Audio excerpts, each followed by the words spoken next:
Good afternoon and welcome to Go Beyond. My name is Alyssa Robinson and I am here with our senior pastor, Reverend Daniel Humbert. And Go Beyond is a time that we come together to talk about the message from Sunday and try and dig deeper into what this message means for us and how we can live it out throughout the week and taking church beyond Sunday mornings or whatever time you watch church these days or participate in worship. So this worship series is called Unstoppable Christmas, and that resonates on so many levels. And this week we focused on peace, unstoppable peace. And so today we are going through the discussion questions from the Huddle guide that is available to you. It's a link that's included in the description of this video, depending on where you're watching. It's either above me or below me. So I hope you'll click into that and look through the questions and think about asking them around the kitchen table tonight, and let us know if you have some great conversations that come out of it. But we'll start off with the first question from that Huddle discussion, which is, what brings peace to your heart? Yeah, so number one, again, thanks for always doing the Huddle Guide. I think this is great, right? It helps us generate conversation among ourselves and then, of course, with other folks. So I do want to encourage folks to use the Huddle Guide every single week. It's just a way to talk faith and to share faith together. So I kind of look at this on what I call two levels. One is sort of the little things that just help me know peace, that is to say, God is for me in this internal sense of tranquility. And one is kind of what I call bigger picture. And for me, the sort of little things are just and I say little, I hesitate to use that word now, but it's just things like personal devotion time, quiet time with God, things that kind of connect me with God, whatever that is. Sometimes that's in nature, sometimes that's in relationship with people, and sometimes that's in Bible study and or prayer.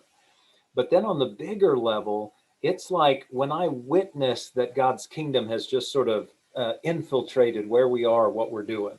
And those are moments in time. That's like when I see somebody caring for somebody else, or when I encounter somebody demonstrating tangible acts of love, or when I encounter something that just makes your heart go, wow, that was really cool. And in all those moments, I experience peace, just this inner sense that all is well, and it's a good day or a good moment. So that's what it is for me.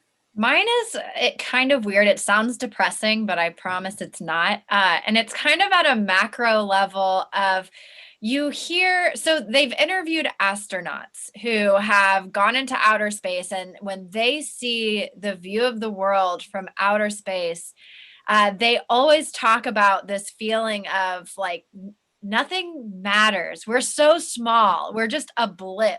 And I feel like sometimes when I'm able to take a deep breath and have that moment of like, none of this matters. Like, like in the grand scheme of things, I am a blip in the history of this universe.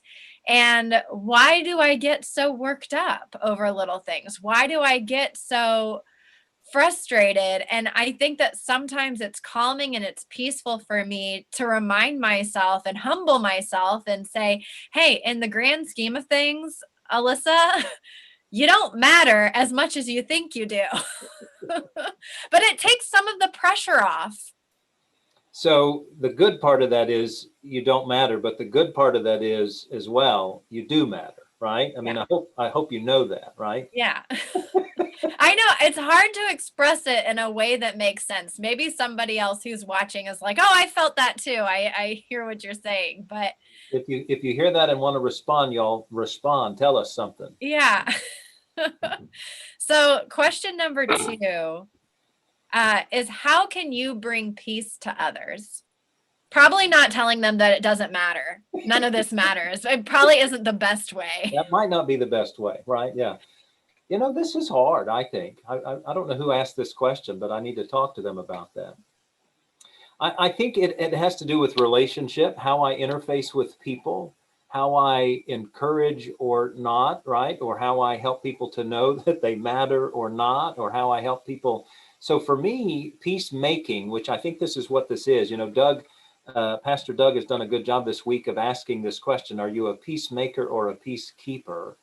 And personally, I want to be a peacemaker. It's not that I don't want to keep peace, but it's that I want to help create peace. And so for me, the things that I can do, I guess, are how I interface with people, how I help people, how I help people encounter God through what I do and what I say. And to me, those are that macro level as well of just creating peace in relationships. And I think I love that it's an old song. I say old, I mean, it's a 20th century song, but I think it comes from the 60s. Let there be peace on earth and let it begin with me. And I just think that's so true. It has to begin with us, and we can't keep sort of pawning it off on somebody else.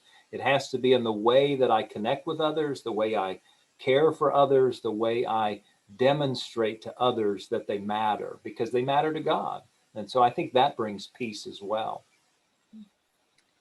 I think that I've been told by people that I have a calming presence, but it's never made sense to me because I'm not a calm person.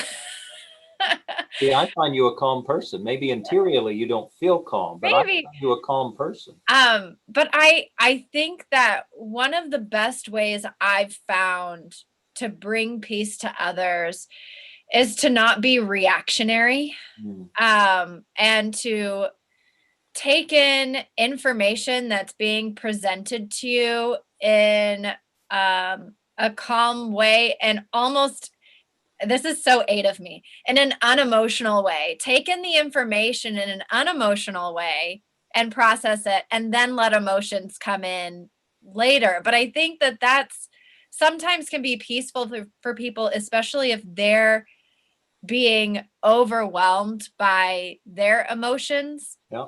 It doesn't help for them to bounce up against another person who is reacting to those emotions. Yeah. So being emotionalist can be a good thing sometimes.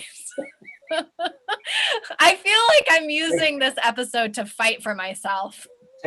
Take it where you can get it, right?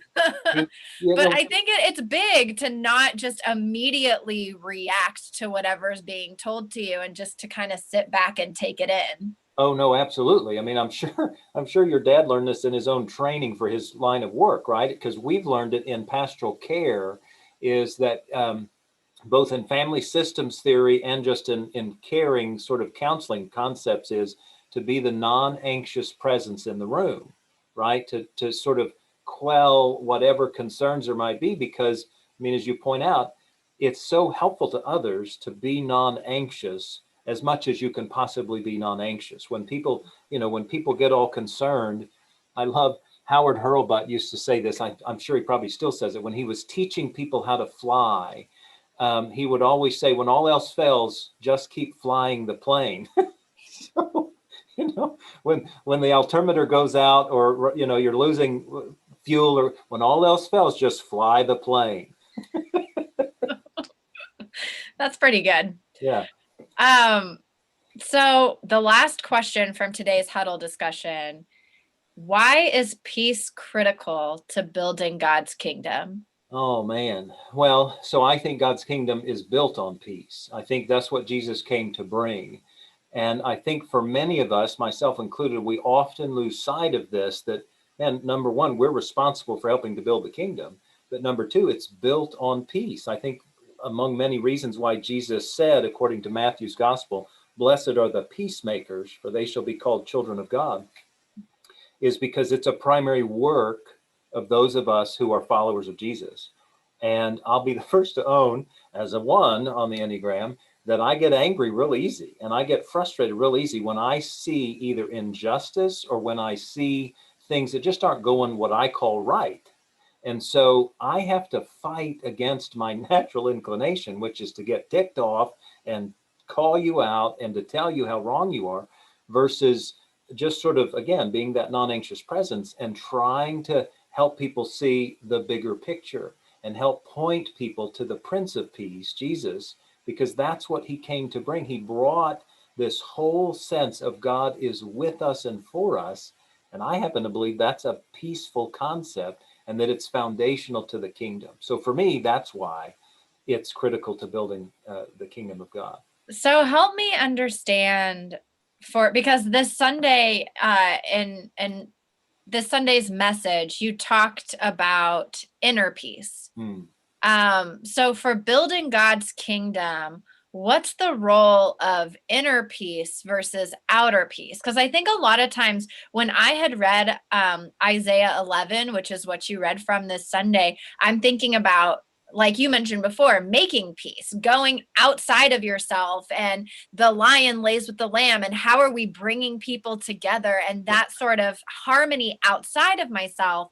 But where does inner peace come in? Well, I think much like when Jesus said, love your neighbor as yourself, and he's quoting, the Hebrew law, peace is the same way. I cannot make peace with others unless I have first found peace within. And so it's kind of, for me, it's like a building block. So if I can find inner peace, then I'm going to be able to help others find peace as well. But if I don't have that internal peace, guess what's not forefront of my mind? I don't give a flip about anybody else or whether they're experiencing peace or how I can help other people experience.